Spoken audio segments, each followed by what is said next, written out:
could have called him out, may have nicked him on the shoulder before he crossed the plate in that bottom of the 10th inning.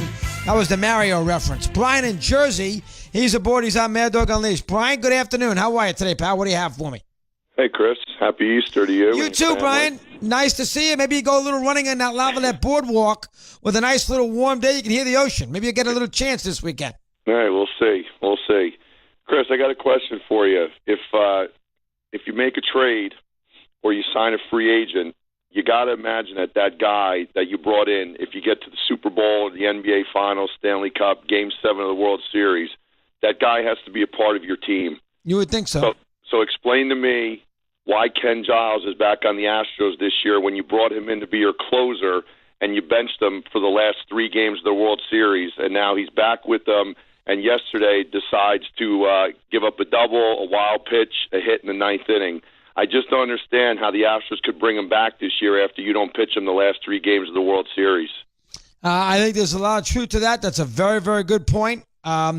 You would never trust him. And even if he had a regular season that was beyond belief, where he never got, he was 40 for 40 in saves and unhittable, you still would wonder about him in a postseason series.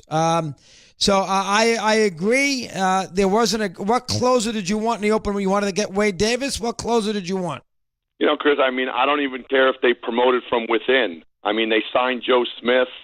But even if you wanted to bring back Giles, which I don't think you can, not put him in the closer role, I didn't even have one in mind. I just know that if you bring in a guy that you're going to bench for the last 3 games of the World Series, I just don't think he can be on your team next year. I think there's some truth to that. The Astros decided to bring in another pitcher. The Astros last year won the World Series despite Giles. I guess they're going to give him another chance. But I would not trust him in a big game. So I generally agree with you wholeheartedly on that. Wholeheartedly. Go ahead. What else you got for me? No, that's it, Chris. Enjoy the weekend. Again, happy Easter. All right, you make sure you go get that run in. Well done. John in Jersey's on Mad Dog Unleashed. Johnny, good afternoon. How are you today? What's on your mind? Thank you very much, Chris. Back-to-back Jersey. Gotta love it. So I want to talk more about relief pitching. You kind of were making it a theme before about, the Red Sox bullpen composition, not having, the right amount of lefties. And he's talking about Giles not being able to close it out. Why bring him back? I just think that a big part of what's wrong with baseball is the fact that managers are so, have their heads in their fucking binders talking about, who's going to be their relief pitcher, who's going to be a closer. I think that all relief pitchers really got to be prepared to come in, close the game, and you got to be prepared to use the guy that is your quote-unquote closer and put them earlier, put them in the 6th inning. If baseball managers were more willing to do that on a more consistent basis, I feel like the games would be handled just a lot better. Well, in the old days, a good call. I hate the language there that you gave us, but good call. In the old days, Sparky Lau pitched in the 6th inning. Goose Gossage came in the 7th or 8th. So did Roddy Fingers. And nowadays, they don't do that. La Russa changed that with the 1-inning deal with Eckersley, 20 years ago, 25 years ago. So they don't do that anymore as far as using those relievers a little bit more. They use them now much more judiciously. They love the bullpen.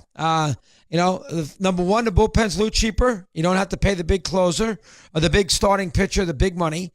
The bullpen right now is where you are in the sport. I don't like it. I think it takes away from the sport.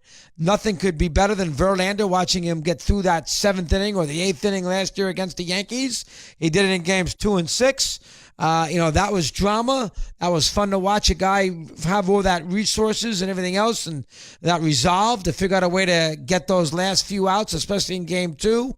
Yeah, now they run to the bullpen first chance they get, and it's a bunch of anonymous relief pitchers. I think it's a major problem for the sport. I think they look at matchups way too much. They go with the analytics and the third time through the lineup and all that nonsense. And, they are married to the bullpen. And, last night, for instance, you saw it in a couple of places. Chris Sale out of there after 90 pitches, 6 innings, Red Sox lose. Obviously, Nola out of there in the 6th inning, 68 pitches, 5-0 lead. Phillies lose. Let's go to the bullpen. Well, sometimes it doesn't work. And you look bad. And the GMs are happy because that's the formula they want their manager to work with, but it looks bad. 8 in front of the hour, continuing on Mad Dog Unleashed.